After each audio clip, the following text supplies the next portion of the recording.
Hi అందరికీ welcome back to my channel Lavanya Raj. ఈరోజు special వచ్చేసి బోటీ ఫ్రై. చాలా సింపుల్గా చాలా ఈజీగా అండి. ఎప్పుడు చేసినా ఇదే టేస్ట్తో చాలా బాగా వస్తుంది. ఒక్కసారి అయితే ఇలా ట్రై చేయండి. రండి చూసేద్దాం. 1/2 kg బోటీ తీసుకున్నానండి. చాలా శుభ్రంగా కడిగేసుకున్నాను వేడి నీళ్ళల్లో. చూసారా ముక్క అనేది చాలా తెల్లబడ్డది. అలా కడిగేసుకొని పక్కకు పెట్టేసుకోవాలి. ఇప్పుడు పచ్చిమిర్చీలు, ఆనియన్, పుదీనా కట్ చేసి తీసుకుందాం.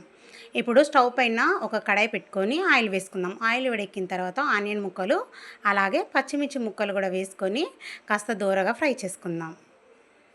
ఆనియన్ ముక్కలు అనేది కాస్త పొడుగా కట్ చేసి తీసుకోవాలి. ఇప్పుడు ఇందులోకి టేస్ట్కి సరిపడా సాల్ట్ వేసుకుందాం.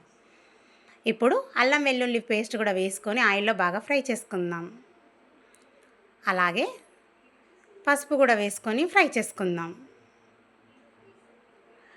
ఇప్పుడు మనం ఏదైతే శుభ్రం చేసి పెట్టుకున్నామో బోటీ దాన్ని కడాయిలోకి వేసేసుకుందాం. వేసేసుకొని బాగా కలిపేసుకుందాం. బోటీ అనేది కాస్త ఆయిల్లో బాగా ఫ్రై అవ్వాలి. కాస్త టైం పడుతుంది. ఇది మీడియం సిమ్లో పెట్టుకొని స్టవ్ మంచిగా ఫ్రై చేసుకోవాలి. ఇప్పుడు టేస్ట్కి సరిపడా కారం కూడా వేసుకుందాం. 2.5 స్పూన్ల వరకు అయితే కారం వేసుకున్నాను.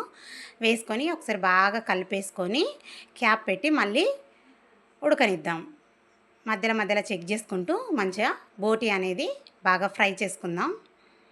మధ్యలో క్యాప్ తీసి చెక్ చేస్తూ అడగంటగుంటా కలుపుకుంటూ చూసుకోవాలి. చూడండి ఇప్పుడు బోటీ అనేది ఫ్రై అయిపోయింది కదా.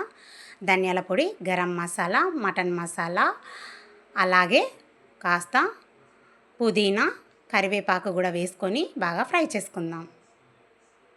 ఇలా బాగా కలిపేసుకోవాలి. కలిపేసుకొని ఇప్పుడు కొత్తిమీర కూడా వేసుకొని బాగా కలిపేసుకొని స్టవ్ ఆఫ్ చేసుకోవడమే. చూస్తున్నారు కదా ఎంతో టేస్టీగా ఉండే మటన్ ఫ్రై. చాలా సింపుల్గా చాలా ఈజీగా. ఎప్పుడు చేయని వాళ్ళు కూడా ఇలా చేసుకోండి. చాలా పర్ఫెక్ట్గా చాలా బాగా వస్తుంది టేస్ట్ అయితే. Okay friends, like, share, subscribe, comments please. Recipe అయితే ట్రై చేయండి ఒకసారి చూసి. ఎవరైనా నా ఛానల్ని ఫస్ట్ టైం చూస్తే సబ్స్క్రైబ్ చేసుకోండి. రెసిపీస్ అయితే ట్రై చేయండి. నచ్చితేనే సబ్స్క్రైబ్ చేసుకోండి. Okay friends, bye.